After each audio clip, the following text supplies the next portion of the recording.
నా పేరు రమేష్. కర్నూలు పక్కనే ఉన్నటువంటి ఓ గ్రామం మాది. ఇక మా గ్రామం కూడా చాలా పెద్దది. నేను అక్కడే పుట్టి పెరిగాను. అయితే మా ఊరు అనేది చాలా పాతకాలపు ఊరు. అందులో చాలా ఎక్కువ ఇల్లు, దాంతో పాటుగా ఇరుకైన వీధులు, మసీదులు, గుడులు ఇలా అన్నీ కూడా ఉంటాయి.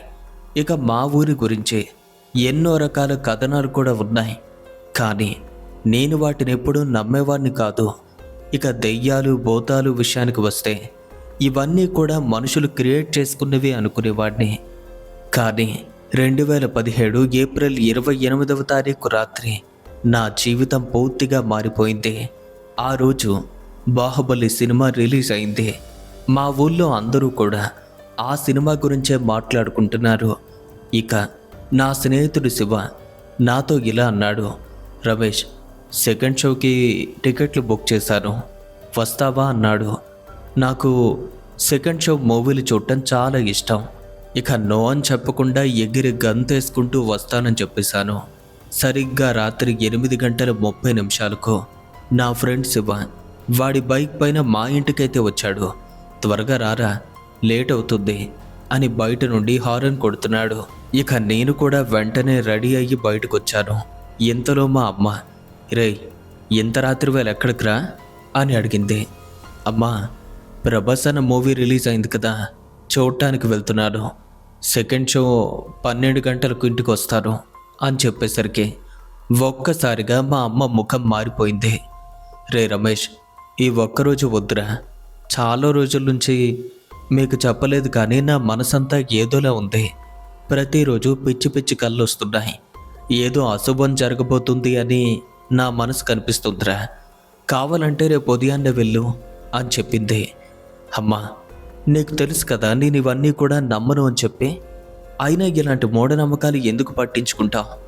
ఏమీ కాదు, నేను వెళ్తున్నాను అని వెంటనే మా అమ్మ చెప్తున్నా వినకుండా బైక్ మీద కూర్చొని వెళ్ళిపోయాను.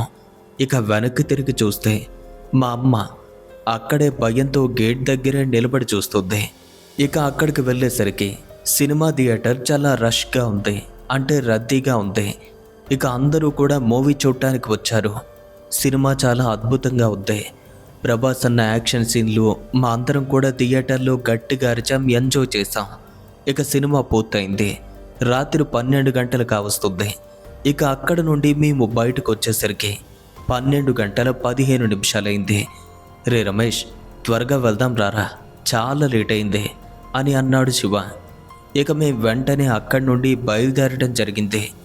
ఇక అప్పటికే రాత్రి చాలా చీకటిగా ఉంది. ఆకాశంలో చంద్రుడు కూడా మేఘాల వెనుక దాక్కున్నాడు. ఇక అక్కడి నుండి మా ఊరికి వచ్చేసరికి కొంచెం లేట్ అయింది. ఇక మా వీధి ప్రవేశం దగ్గర శివ అయితే నన్ను అక్కడే దింపేశాడు. రే, ఇక్కడి నుండి నువ్వు దిగేసి వెళ్ళిపో, నేను నా ఇంటికి వెళ్తాను, రేపు మనం కలుద్దామని చెప్పాడు. సరేరా, జాగ్రత్తగా వెళ్ళు అని చెప్పి వెంటనే నేనైతే బండి దిగాను. ఇక నా ఫ్రెండ్ వాళ్ళ ఇల్లు అక్కడ నుండి వాడికి దగ్గర కావడంతో అలా వెళ్ళిపోయాడు. ఇక నెమ్మదిగా బైక్ యొక్క సౌండ్ కూడా తగ్గింది, అంటే వాడు పూర్తిగా వెళ్ళిపోయాడు. ఇక మా వీధి విషయానికి వస్తే చాలా ఇరుగ్గా ఉంటుంది కానీ చాలా పెద్దది. 2 వైపులా కూడా కొంచెం పాత ఇల్లు, వీధి చివర్లో ఒక మసీదు కూడా ఉంటుంది. ఇక మా ఇంటికి వెళ్ళాలి అంటే వీధి మొత్తాన్ని దాటుకుని వెళ్ళాలి. ఎందుకంటే మా వీధికి మధ్యలో అంటే మధ్యలో కాదు, కొంచెం చివరగా ఉంటుంది. నేను వెంటనే నడవటం ప్రారంభించాను. ఆ రోజు వీధి దీపాలు వెలుగులేదు, ఎందుకంటే గత 3 రోజులుగా కరెంట్తో ప్రాబ్లం ఉంది, సరిగ్గా పనిచేయటం లేదు. చీకట్లో నా మొబైల్ యొక్క టార్చ్ వేసుకుని అదే వెలుగులో నెమ్మదిగా ముందుకు వెళ్తున్నాను. ఇక అప్పుడే దూరంగా కుక్కలు మొరగటం మొదలుపెట్టాయి. ఓ కుక్క మొరుగుతుంటే మరో కుక్క కూడా దాని వెంట మొరగటం మొదలుపెట్టింది. ఇక కొద్దిసేపట్లోనే ఊరంతా కూడా కుక్కల అరుపులతో నిండిపోయింది. కానీ ఆశ్చర్యకరంగా మా వీధిలో మాత్రం ఒక్క కుక్క కూడా లేదు. అవంతా కూడా బయట వైపు నుండి అరుస్తున్నాయి. ఈ విధంగా ఒక 5 నుండి 7 కుక్కల వరకు అరుస్తున్నాయి. నేను చూస్తున్నాను, అవి పక్క వీధి నుండి అరుచుకుంటూ వెళ్ళిపోతున్నాయి. నాకెందుకో కొంచెం భయంగా అనిపించింది, కానీ ధైర్యం చేసుకొని ముందుకైతే నడిచాను. ఇక మా వీధిలో చాలా నిశ్శబ్దంగా ఉంది. ఇళ్ళన్నీ కూడా చీకటిగా ఉన్నాయి. ఇక సరిగ్గా కొద్ది దూరం వెళ్ళాక అకస్మాత్తుగా నా వెనుక నుంచి ఎవరో నడుస్తున్నట్టుగా అనిపించింది. చాలా చిన్న చిన్న అడుగులు చన్ చన్ చన్మంటూ పడుతున్నాయి. ఇక ఆ అడుగులు ఎప్పుడైతే నాకు వినిపించాయో నా గుండె కొంచెం వేగంగా కొట్టుకోవటం మొదలుపెట్టింది. నేను అక్కడే ఆగి వెనక్కి తిరిగి చూశాను. ఇక టార్చ్ వెలుగులో చూస్తే అక్కడ ఎవ్వరూ లేరు, ఖాళీ వీధి. కానీ ఆ భయంకరమైనటువంటి అనుభూతి మాత్రం నాలో నుంచి వెళ్ళలేదు. ఎవరో నన్ను చూస్తున్నారు, నా వెనుకే ఉన్నారు అన్న భావన అయితే బలంగా ఉంది. ఏమీ లేదురా రమేష్, అంతా కూడా నీ ఊహలే. ఇక ఈ విధంగా నాతో నేనే చెప్పుకుని మరికొంచెం వేగంగా ముందుకు నడవటం మొదలుపెట్టారు. అలా కొద్ది దూరం వెళ్ళేసరికి అంతవరకు ఏం వినిపించలేదు. ఇంకేం కాదు అనుకుని ముందుకు వెళ్ళిపోతుంటే ఈసారి మళ్ళీ ఆ శబ్దం వినిపించింది. మరికొంచెం దగ్గరకు వచ్చేసినట్టు చన్ చన్ చన్మంటూ ఇంకా నా దగ్గరకు వచ్చేస్తుంది. అంటే ఎవరో నా వెనుక ఒక స్త్రీ వస్తున్నట్టుగా ఓ బలమైన అనుభూతి. ఇక నేను భయంతో వేగంగా నడవటం మొదలుపెట్టాను. నా ఒంటి నుండి చెమట విపరీతంగా కారసాగింది. చల్లని రాత్రి అయినా నుదుట మాత్రం చెమట బొట్లు కనిపించాయి. మా ఇంటికి ఇంకా కనీసం ఒక 200 మీటర్ల దూరమైతే ఉంది. వెనుక నుండి ఆ శబ్దం మాత్రం అలానే వినిపిస్తుంది. ఈసారి నేను భయానికి వెనుతిరిగి చూడలేదు. నా అడుగుల వేగం క్రమక్రమంగా పెరిగింది. దాదాపుగా పరిగెత్తడం మొదలుపెట్టాను. ఇక సరిగ్గా అప్పుడే మా ఇంటికి ఎదురుగా కొంచెం దూరంలో ఒక రాతి ప్లాట్ఫామ్ లాంటిదైతే ఉంటుంది. ఇక దాన్ని మా ఊరి భాషలో అరుగు అంటారు. అంటే పాతకాలంలో ప్రజలు అక్కడ కూర్చుని ఎక్కువగా విశ్రాంతి తీసుకునేవారు. ఇప్పుడు ఆ అరుగు కూడా చాలా పాతది, దాదాపుగా విరిగిపోయింది. అంటే ఎవరు కూడా దాన్ని ఉపయోగించడం లేదు. చాలా పెద్ద రాతి అరుగు, అంటే రాతి పలకన్నమాట. ఇక నా టార్చ్ యొక్క వెలుగు ఎప్పుడైతే అరుగు పైన పడిందో అక్కడ నేను చూసిన దృశ్యం ఒక్కసారిగా నా గుండెను ఆపేసినట్టయింది. ఎందుకంటే అక్కడ ఆ అరుగు పైన ఒక ఆకృతి కూర్చుంది. తెల్లని చీర కట్టుకున్న ఒక స్త్రీ ఆకృతి. కానీ సాధారణమైన స్త్రీ కాదు, మామూలు స్త్రీనే కాదు. ఎందుకంటే దాని తలంతా కూడా బాగా క్రిందకు వంగుంది. నల్లని జుట్టు కాళ్ళ వరకు మొత్తం నిండుకుంది. ఆ జుట్టు కూడా చాలా పొడవుగా, విపరీతమైనటువంటి దట్టంగా మొత్తం కప్పబడ్డట్టుగా ఉంది. ఇక తన ముఖమైతే అస్సలు కనపడటమే లేదు. నేను నిశ్చలుణ్ణి అయిపోయాను, కదలలేకపోయాను. ఇక అప్పటికే భయంతో నా కాళ్ళు అయితే విపరీతంగా వణికిపోతున్నాయి. ఇక నా ఎదురుగా ఉన్నటువంటి ఆకృతి కూడా కదలటం లేదు, అలానే కూర్చుంది. కానీ ఏదో విచిత్రమైతే ఉంది. ఎందుకంటే దాని శరీరం ఏమీ పెద్ద స్పష్టంగా లేదు. ఒక పొగలాగా, ఒక మబ్బులాగా, ఏదో ఒక మేఘం ఉంటే ఎలా ఉంటుందో అలా అనిపిస్తుంది. ఇక నా చేతిలోని మొబైల్ యొక్క టార్చ్ లైట్ అయితే వణికిపోతుంది. ఇక ఆ వెలుగు ఆ ఆకృతి పైన పడుతుంటే అంతకంతకు కూడా నాలో భయం అయితే పెరుగుతూ ఉంది. ఇక అప్పుడే నాకు అర్థమైంది, ఆ విషయాన్ని కూడా గమనించాను. నా శరీరం పూర్తిగా గడ్డ కట్టుకుపోయినట్టుగా అయిపోయింది. ఇక ఆ టార్చ్ లైట్ అనేది అలా వణుకుతున్నప్పటికీ కూడా మొత్తాన్ని కవర్ చేస్తుంది. ఇక అంతవరకు నేను ముందైతే చూశాను కదా, ఈసారి మాత్రం కొంచెం క్రిందకు చూశాను. అలా చూస్తే మతి పోయినట్టయింది. ఎందుకంటే దాని కాళ్ళు లేవు. తెల్లని చీర కింద క్రింద భాగం ఒక తోకలా ఉంది. కాళ్ళ స్థానంలో తోకలా మాత్రమే ఉంది. అది గాల్లో ఇలా అటు ఇటు తేలుతున్నట్టుగా అనిపిస్తుంది. ఇక ఆ క్షణంలో నా నోటి నుంచి అరుపు కూడా రాలేదు. గొంతు పూర్తిగా బిగుసుకుపోయింది. భయంతో నా శరీరం పూర్తిగా స్తంభించుకుపోయినట్టయింది. అసలు ఏం చెయ్యాలో తెలీదు, ఎలా వెళ్ళాలో తెలీదు. ఎందుకంటే కదిలితేనే కదా పారిపోవటానికైనా లేదా ఏదైనా చేయటానికైనా. కానీ హఠాత్తుగా అప్పుడే ఆకృతి కదిలింది. నెమ్మదిగా, చాలా నెమ్మదిగా దాని తలను అలా పైకి లేపడం మొదలుపెట్టింది. నల్లని జుట్టయితే కనిపిస్తుంది. ముఖం మీద ఇంకా అక్కడక్కడ జుట్టయితే కనిపిస్తుంది. కానీ తల మాత్రం పైకి లేస్తుంది. నేను చూడలేదు, చూడకూడదు, ఆ ముఖాన్ని చూడకూడదు, ఖచ్చితంగా చూడను. ఇక ఏదో ఒక భావన నాలో చాలా బలంగా చెప్తుంది. ఎట్టి పరిస్థితుల్లోనూ దాన్ని చూడొద్దు అని నా అంతరాత్మ చెప్తుంది. ఇక అప్పుడే అంతవరకు నా కాళ్ళకు ఉన్నటువంటి ఆ స్తంభన విరిగింది. నేను వెనక్కి తిరిగి పరిగెత్తడం మొదలుపెట్టాను. మా ఇంటి వైపుగా పరిగెడుతున్నాను. నేను వెళ్తున్నాను, కానీ నా వెనుక ఏదో వస్తుంది. నేను ఎంత వేగంతో పరిగెడితే అదే వేగంతో ఛన్ ఛన్ ఛన్ మంటూ వెనుక నుండి పెద్ద పెద్ద అడుగుల శబ్దం వినిపిస్తుంది. ఆ అడుగుల శబ్దం నా దగ్గరకు వచ్చేస్తుంది, చాలా దగ్గరకు వచ్చేస్తుంది. ఇంకాసేపు అలానే గుండె కొట్టుకుంటే అక్కడే హార్ట్ అటాక్ వచ్చి పోయేలా ఉన్నాను. ఇక అప్పుడే మా ఇంటి గేట్ అయితే కనిపించింది. ఇంకా 50 మీటర్లు, 30 మీటర్లు, 10 మీటర్లు నా వెనుక నుండి శబ్దం కూడా వినిపిస్తూనే ఉంది. ఇంకా దగ్గరగా, చాలా దగ్గరగా.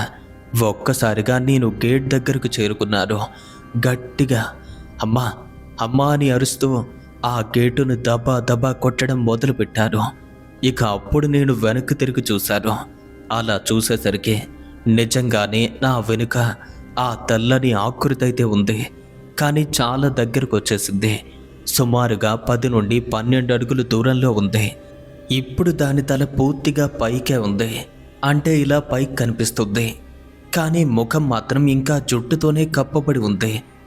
తెల్లని చీర గాలిలో ఎగురుతూ ఉంటే దాని యొక్క చివరి భాగం ఒక తోకలా ఉండి దీపం ఎలా ఊగుతుందో అటు ఇటు ఊగుతుంది. అది నా వైపే వస్తుంది, నెమ్మదిగా వస్తుంది, కానీ ఎక్కడ ఆగటం లేదు. అమ్మా అమ్మా అని గట్టి గట్టిగా అరుస్తున్నాను నేను. ఇక అప్పుడే ఒక్కసారిగా గేటు తెరుచుకుంది. వెంటనే మా అమ్మ బయటకొచ్చి, ఏంట్రా ఈ అరుపులు, ఎంత లేట్ వస్తే ఇలానే ఉంటుంది అని తిడుతూ నన్ను లోపలికి లాక్కుపోయింది. ఇక నేను వెంటనే లోపలికైతే వెళ్ళిపోయాను. అప్పుడు మా అమ్మ అడుగుతుంది, ఏమైందిరా నీకు, ఎందుకింత భయపడుతున్నావు అంతే. అమ్మా బయట ఎవరో తెల్లని చీర జుట్టు కాళ్ళు వరకు కాళ్ళు లేవమ్మా, నన్ను వెంబడించింది అని వణుకుతూ ఏదేదో వాగుతున్నాను. ఇక మా అమ్మ ముఖం కూడా భయంతో నిండిపోయింది. ఇక ఆ క్షణమే అమ్మ వెంటనే బయటకైతే వెళ్ళింది. గేటు తెరిచి మరీ వీధిలోకి వెళ్ళి చూసింది. కానీ అలా చూస్తే అమ్మకు అక్కడేమీ కనిపించినట్టుగా అనిపించలేదు. వెంటనే బయట కాసేపటి వరకు ఉండి ఆ మరుక్షణమే లోపలికి వచ్చేసింది. కానీ తన ముఖం కూడా కొంచెం చిత్రంగా ఉంది. భయం, ఆశ్చర్యం అన్నీ కలిసి ఉన్నట్టుగా. బయట ఎవరూ లేర్రా, నువ్వే అనవసరంగా భయపడుతున్నావు, వెళ్ళి పడుకో, అలిసిపోయి ఉంటావు అని చెప్పింది. లేదమ్మా, నేను బయట చూశాను, నాకు కనిపించింది అని చెప్తుంటే ఇదంతా కూడా నీ భ్రమ ఉంటుందిరా, లేదా ఏదో ఊహించుకుని ఉంటావు. అలా అందుకని అమ్మ కూడా నమ్మకంతో చెప్తున్నట్టుగా లేదు. అమ్మ నేను క్లియర్గా చూశాను, అది ఊహ కాదు, నిజంగా ఏదో ఉంది, బయటే ఉంది అని చెప్పాను. ఇక అదే టైంలో నాన్న కూడా లోపల నుండి లేచొచ్చారు. ఏం జరిగింది, ఈ రాత్రి వేళ ఏంటి పంచాయితీ అని అడిగారు. ఇక అమ్మ నాన్నతో నన్ను చూసుకోమని చెప్పి వెంటనే ఇంట్లో ఉన్నటువంటి అగరబత్తీలు, విభూతి, కుంకుమ అన్నీ తెచ్చింది. ఇక మా ఇంటి గుమ్మం దగ్గర అగరబత్తి పెట్టేసింది. ఆ గుమ్మం మీద, గేటు మీద విభూతి రాసింది. ఇక నేను వెంటనే మంచం మీద కూర్చున్నాను. కానీ నా శరీరంలో వణుకు మాత్రం ఆగలేదు. చెమటలు విపరీతంగా పోటెత్తుతున్నాయి. ఇక ఆ రాత్రి అయితే నాకు నిద్ర లేదు, ఎందుకంటే కళ్ళు మూసుకున్నా. ఎప్పుడు కూడా అదే ఆకారం నా కళ్ళ ముందుకు వచ్చేస్తుంది. జుట్టుతో కప్పబడిన ముఖం, కాళ్ళు లేని శరీరం, గాలిలో తేలుతున్న ఆ భయంకరమైనటువంటి తోకలాంటి రూపం. ఇక రాత్రంతా కూడా నేను మెలకుగానే ఉన్నాను. ఇక నా యొక్క పరిస్థితిని గ్రహించి అమ్మ కూడా నిద్రపోలేదు. ఆమె నా గదిలోనే కూర్చొని, మా అమ్మకు కొంచెం చదువైతే ఉంది, ఇక దానివల్లే ఏదో మంత్రాలైతే చదువుతూనే ఉంది. ఇక తెల్లవారేసరికి నాకు విపరీతమైనటువంటి జ్వరం వచ్చేసింది. థర్మామీటర్ దాటిపోయేట్టుగా అనిపిస్తుంది. ఇక అమ్మ వెంటనే నాన్నతో చెప్పి హాస్పిటల్కి తీసుకువెళ్ళమంది. ఇక నాన్న కూడా అలానే నన్ను హాస్పిటల్కి అయితే తీసుకువెళ్ళారు. డాక్టర్ నన్ను టెస్ట్ చేసి ఇదేదో నార్మల్ ఫీవర్ అని చెప్పారు. వెంటనే ఇంజెక్షన్ వేశారు, మందులు తీసుకోండి అని చెప్పారు. ఇక వెంటనే మెడిసిన్ తీసుకుని అక్కడి నుండి మేమైతే ఇంటికి రావటం జరిగింది. కానీ వచ్చిన తర్వాత కూడా నాకు జ్వరం అయితే అస్సలు తగ్గటం లేదు. శరీరంలో వణుకు మాత్రం ఆగటం లేదు. నాకింకా ఆ భ్రమలు అలానే కనిపిస్తున్నాయి. ఆ తెల్లని ఆకృతి ప్రతిసారి కూడా నా కల్లోకి వచ్చేస్తుంది. ప్రతిసారి కూడా నా గది యొక్క మూలలో నిలబడ్డట్టుగా అవుతుంది. నా మంచం దగ్గరకు వస్తుంది, నెమ్మదిగా తలెత్తుతుంది, జుట్టు పక్కకు జరుపుతుంది, ముఖం కనిపించబోతుంది. ఇలా జరుగుతూ ఉండేసరికి భయంతో గట్టిగా అరుస్తున్నాను. ఒక్కసారిగా మెలకువలోకి వస్తున్నాను. ఇక మా అమ్మా నాన్నలకైతే ఒక్కటే భయం. ఇక రెండవ రోజు సాయంత్రం అమ్మ నాన్నతో ఇలా అంది, ఎందుకో డాక్టర్ మందులతో బాగవటం లేదు, వీలైతే సాయిబ్ గారి దగ్గరికి తీసుకువెళ్ళాలి అంది. ఇక మా ఊరికి కొద్ది దూరంలో ఒక సాయిబ్ గారు ఉంటారు. చాలామంది కూడా ఆయనైతే నమ్ముతారు. తన యొక్క ప్రార్థనలు, అంతరాలు అంటే రక్షా కవచాలు ఇవన్నీ కూడా చాలా బాగా పనిచేస్తాయి అని చెప్తారు. ఇక ఆ రోజు సాయంత్రం మా నాన్నగారు నన్ను అతని ఇంటికైతే తీసుకువెళ్ళారు. అతను మరీ పెద్ద వ్యక్తి ఏమీ కాదు, దాదాపుగా మా నాన్నగారి వయసులోనే ఉంటారు. నన్ను చూసిన వెంటనే తనకేదో అర్థమైనట్టుగా ఉంది. ఈ అబ్బాయికి ఏదో దెబ్బ తగిలింది, చాలా బలమైన దెబ్బ అన్నారు. ఇక వెంటనే మా నాన్నగారు జరిగిందంతా కూడా క్లియర్గా చెప్పారు. ఇక అప్పుడు సాయిబ్ గారి ముఖం గంభీరంగా మారిపోయింది. కానీ ఊపిరి పీల్చుకున్నారు. అల్లాహ్ దయ, నువ్వు తన ముఖం చూడలేదు కాబట్టి బాగుపడతావు. ఒకవేళ ముఖం చూసి ఉంటే ఇప్పుడు దక్కేవాడివే కాదు, కానీ త్వరగా కవచాన్ని తయారు చేయాలి అని చెప్పారు. అది నిన్ను గుర్తుపెట్టుకుంది, నీకోసం ఇంటికి కూడా తిరిగి రావచ్చు అన్నారు.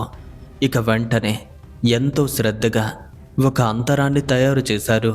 నల్లని దారంతో ఒక చిన్న తాబీజు కట్టారు.